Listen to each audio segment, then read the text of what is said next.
What's up, family? This is Nathan Gorham. It's been a while.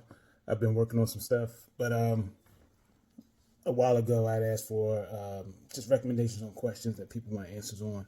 And one of the questions was, how do you find contractors, right? You got a project, and you know you need work, and you know you need good help. And so the thing about contractors is a lot of times there's three things. Like, you can get the job done right, you can get it done fast, or you can get it done cheaply.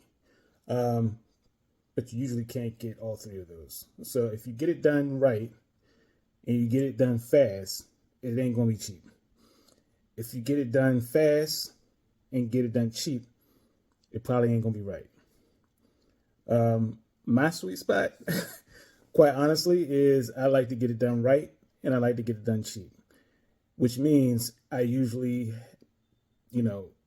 take time or have to give my contractors time to get the work done, because a lot of people who do really good work are really, really busy.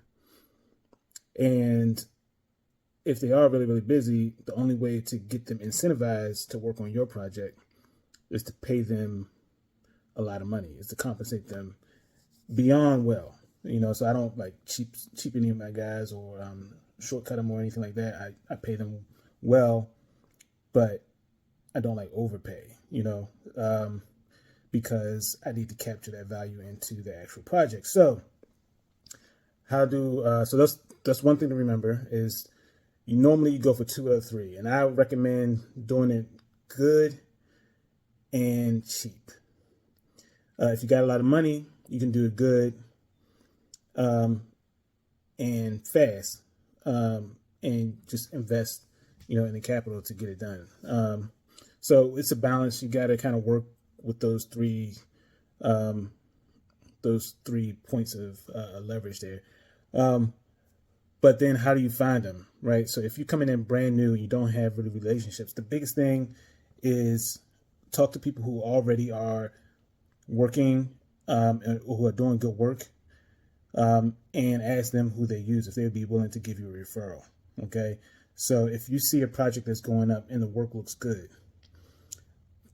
sometimes you'll stop the contractor while they're working, ask them for their information, and just try to pick up and build a network. So while I'm driving around, even if I don't have an active project going on right now, I will still, if I see a contractor who looks like they got their stuff together and looks like they're doing a good job, I will still often ask for the information and just store it on my phone and put their trade that they're working on in the event that I do need a contract, and I can reach out and ask them to take a look at the job.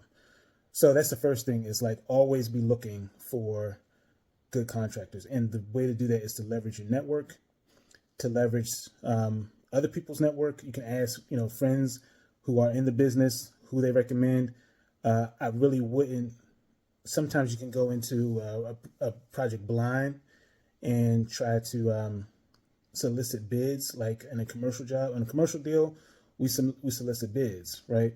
But on a commercial deal, often we have plans, specifications, drawings, a very well-defined scope, things like that. And the contractors are usually incentivized to take a look at your jobs. For smaller projects that don't have as much profit margin, then you're dealing with a different type of contractor, and usually they don't work that same way. So this is not like a carte blanche, in every case and every time, but those are some things that you want to think about. Those 3 points there: cost, speed, quality, and then utilizing your network to find good contractors, and then always be looking. Those are the 3 things I recommend on finding a good contractor.